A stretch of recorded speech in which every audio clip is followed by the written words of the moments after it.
Hello, I am Mitch Firestone. And I am Jennifer Firestone with Staying Joyful. We are certified transformational life coaches who help people acquire the tools, resources, and skills they need to find the happiness and joy that they may be missing in their lives. First, let's talk about what transformational life coaching isn't. Life coaching is not psychology or psychiatry. It is not meant to be used for diagnosis of a disorder. We feel that by constantly looking over our shoulder at what we missed out on, we may not see the amazing opportunities that are right in front of us. There are so many wondrous opportunities that lay ahead of you, so let's begin. If you would, please let's all imagine that we are gathered together sitting comfortably in a circle. We ask you to please find a place where you are free from distractions and where you can have open minds and open hearts.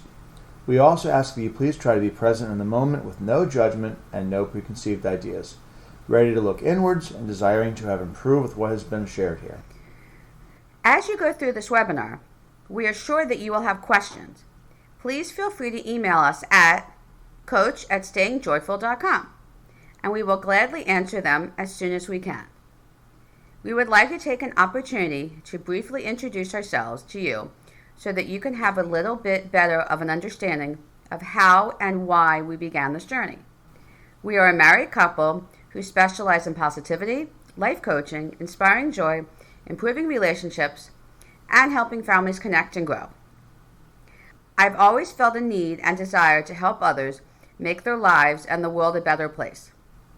I have over 20 years of experience working with people of various ages, helping them to improve their lives and make the best out of every day. I work every day helping clients to find their happiness and joy and bring a smile to their face.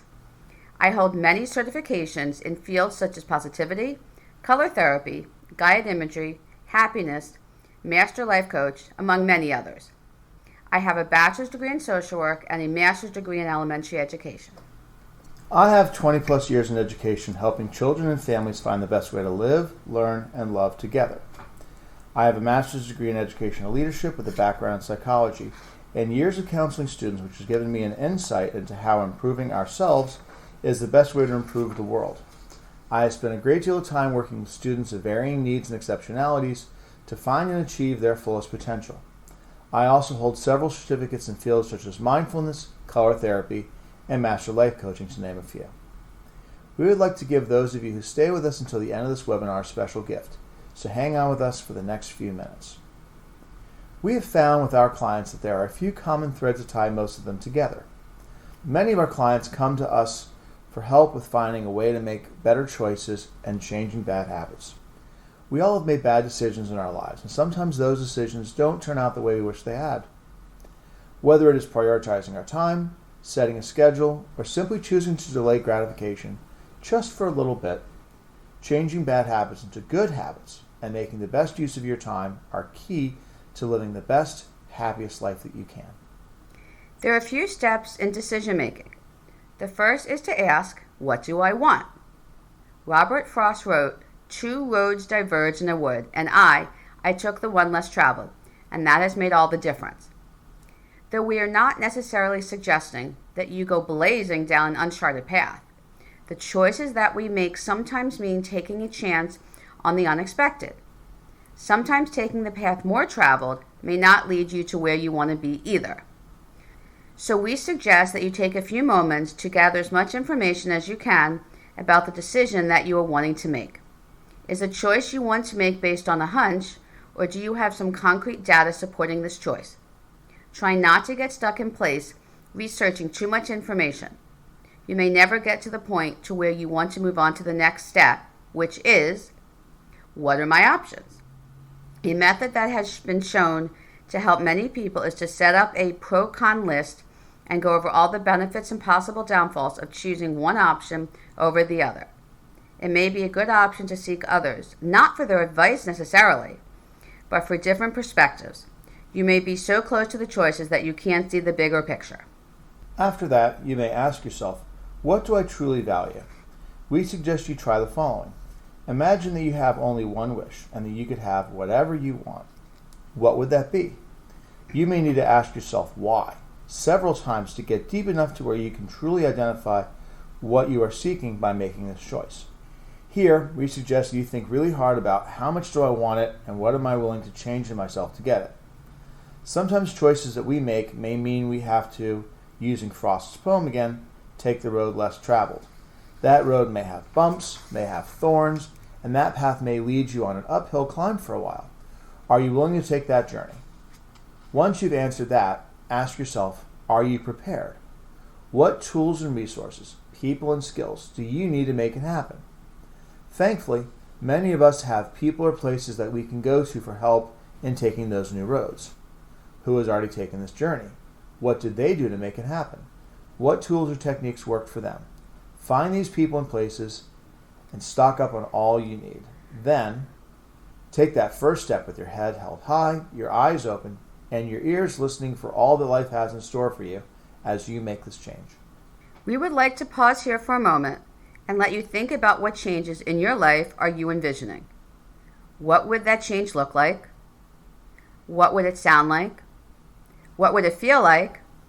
What would it smell like? Do these sensations seem appealing? Do you want to have these become a reality to you? We are those people who can help you make these your reality and not just a wish to have. Another skill or tool we would like to share with you deals with changing or moving away from unproductive or counterproductive habits that you may have. A great way to build new good habits is to link new habits to something you are already doing regularly. In other words, old habits. This way, your old habits will remind you to do your new habits, and they will become more likely to stick. A first step that we suggest is to write it down and post it somewhere that you'll be reminded of it each day. Tape a note to your mirror. Write it on the fridge. Leave a reminder on the front door. If you do something consistently on a set schedule, it can move from a task to a habit and even to a behavior. Consistency is the key. In addition to that, start small. Let's say you want to do 100 push-ups a day.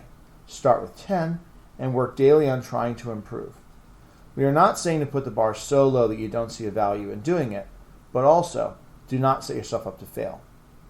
These little baby steps, and the mini celebrations that go along with them, will help to motivate you to keep going. Do not make the reward contradict the new habit, however, like eating a chocolate bar after eating a healthy meal or going for a run. That obviously will not work. Another thing that we know helps is to have someone who can be there to hold you accountable and to be there as your cheerleader. Having a partner in working out, losing weight, or really anything is key to consistently succeeding. Looking for people who contribute to your growth and improvement. If you are trying to cut down smoking, you wouldn't hang out with a bunch of smokers. So sometimes we have to surround ourselves with positive role models and people who have your best interest in mind. There are other times when it is our surroundings that are causing us to make these bad decisions or bad choices. When you're trying to eat healthy, you wouldn't want to keep a box of donuts on, would you? If you are within the reach of temptation, it makes changing the behavior or making the better choice even more challenging. What if the negativity or bad habit you have is negative self-talk or self-defeating thoughts? We suggest you use your but, B-U-T. When you start to have negative thoughts, use the word but. I am no good at doing this, but I am going to try and keep trying until I can do it. Thomas Edison is quoted to have said, I have not failed. I have found 10,000 ways that won't work. Change your I can't to I can. A final piece of advice we would like to share before we wrap this up is to please make sure you give yourself some time to make these changes and be willing to accept that as we learn to run, we must first be willing to stumble and fall before we can find our best pace. Remember that today you are starting on a journey toward improving. The behavior you are trying to change is something that you have been doing for as long as you can remember. So be patient with yourself. So, for those of you who have been with us throughout this webinar, we would like to thank you and give you access to a special gift that we have created that will help you in refining your decision-making process. Thank you so very, very much for listening to this webinar. We are sure that you saw value in this, and we would like to offer you an opportunity to set up a free introductory session with us and let you experience what a little TLC, that is transformational life coaching, can do for you.